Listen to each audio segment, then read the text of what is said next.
Well, President Trump says that he is, quote, disappointed with Vladimir Putin, giving him a new deadline on ending the war in Ukraine.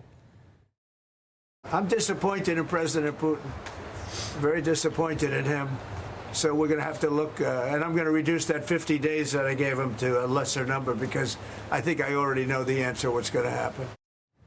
Both countries still trading airstrikes. At least 8 people were injured in Kyiv overnight when a Russian drone hit a residential building. Russia says it downed more than 100 Ukrainian drones over the weekend. Putin, meanwhile, had to cancel a Navy celebration parade yesterday in St. Petersburg for security reasons. I want to bring in former CIA station chief who served in Moscow, Iraq, and Pakistan, and of course a Fox News contributor, Daniel Hoffman. Dan, your reaction to what you heard this morning from President Trump, in particular those comments about Vladimir Putin once again?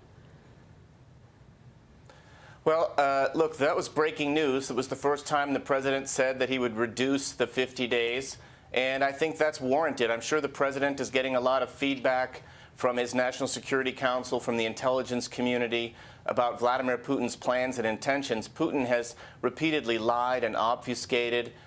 He's had his foreign minister and others participate in negotiations that led nowhere, and I think President Trump is frustrated over the fact that we haven't been able to reach a ceasefire, and he's looking to try to induce Putin to come to the negotiating table with these secondary sanctions. Yeah, and the fact that he canceled that parade, which would have been, you know, you think about it, a big spectacle for Putin in Russia and state media, they would have played that up. The fact that that was canceled, I think, is pretty telling right now. You know, we also got more breaking news out of President Trump this morning.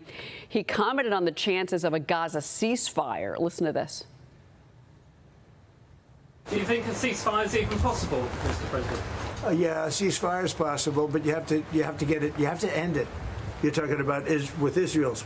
You're talking about there because we have many ceasefires going on. Israel announcing daily 10-hour pauses in military operations in some parts of Gaza to allow these airdrops. We know that those have begun today.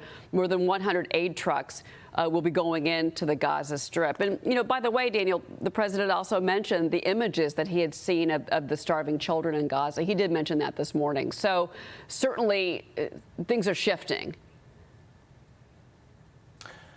Yeah, there's a humanitarian crisis in Gaza, but let's be clear that Hamas is responsible for that. They're using the civilian population as human shields. They're embedding themselves with civilians.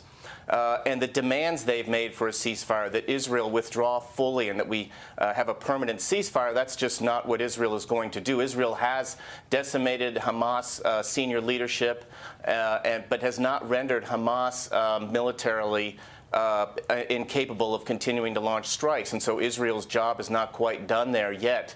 But that's the challenge for Israel, is dealing with the civilian population, trying to get them the food assistance that they need while concurrently fighting a terrorist group in a very, very small area, very restricted geographic area. Well, I also thought that his comments about what he said to Prime Minister Netanyahu was very interesting, that maybe things need to be done a different way, quote, a different way. Any insight what that could mean? You know, I think the president was speaking a little bit cryptically there, and it's risky to speculate on exactly what he might have meant or what his discussions with Prime Minister Netanyahu might have entailed. But I think there's recognition, look, that, again, it's very difficult to deal with a humanitarian crisis when Hamas is deliberately fomenting that crisis, knowing Hamas knows that the worse it is for the Gaza civilians, the more pressure on Israel to reduce their operational tempo.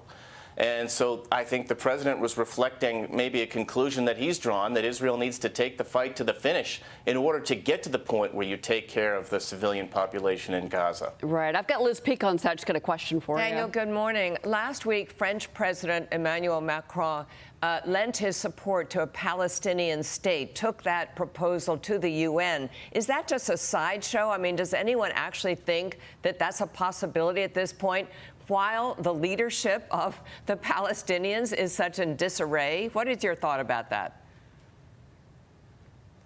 I thought that was wildly premature. There were some analysts, I think, who felt like President Macron did that for domestic political reasons.